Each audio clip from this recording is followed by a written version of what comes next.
Hi everyone, my name is Brian Garazzo, and today we're going to be speaking with Kate Day. She's a volcano expert and she's going to be answering some of our questions today. Hello. Hey, how you doing, Kate? It's nice to meet you. Nice to meet you too.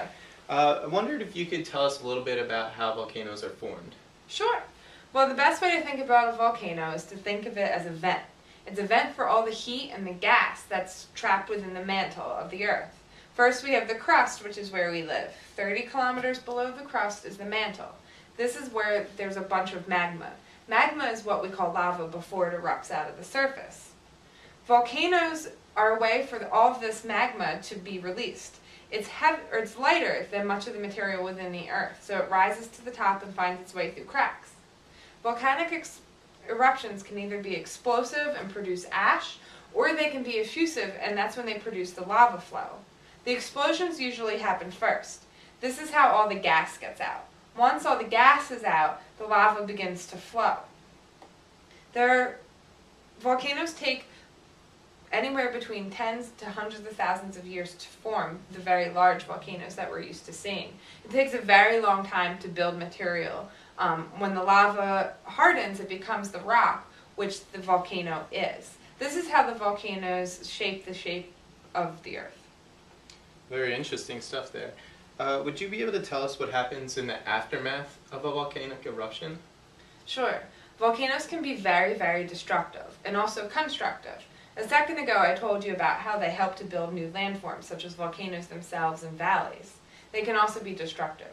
Lava can reach up to 2,000 degrees Fahrenheit. When the lava is flowing through, it'll burn anything in its path. It can also cause the snow on top of mountains to melt at a very quick rate. This will cause flash floods, mudslides, landslides. As the water's melting on top of the mountains, it begins to flow down and takes out all the trees, vegetation, and animals and plants that live on the side of the mountain. It will then form a landslide or a mudslide, which will take out anything that's below it, even villages or anything like that down there. When lava starts to cool, it hardens. It can become rocks and boulders, which can also tumble down mountains or just fly out of the volcano and cause a lot of destruction. The ash and a lot of the gases released can also cause physical harm to humans. Our lungs, inhaling that is not good at all. It sounds like these volcanoes are quite dangerous and can cause a lot of problems. What's the worst explosion of the modern era? It's generally considered to be an explosion in Tambora, Indonesia in 1815. And that one explosion, over 90,000 people died. Wow. Where did the word volcano originate from? Volcano comes from the Roman god of fire, Vulcan with a U. Vulcan was said to have an island forge. Forge is a big fire pit where you can essentially make tools or weapons. His forge was called Volcano with a U, and it was an island.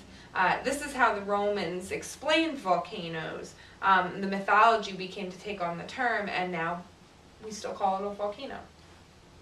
The last question that we have today is we were wondering what the largest volcano ever created was. Well, the largest volcano is not even on Earth. It's in our solar system now, and it's on Mars. It's called Olympus Mons. It's 17 miles tall and over 320 miles across. Wow. Yeah, the largest volcano on Earth is in Hawaii. It's called Mauna Loa.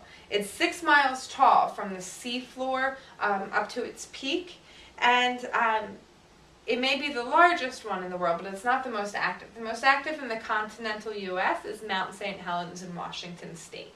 That's all very useful information, and I really appreciate you coming by the show today. No problem. Thanks for having me. Thank you.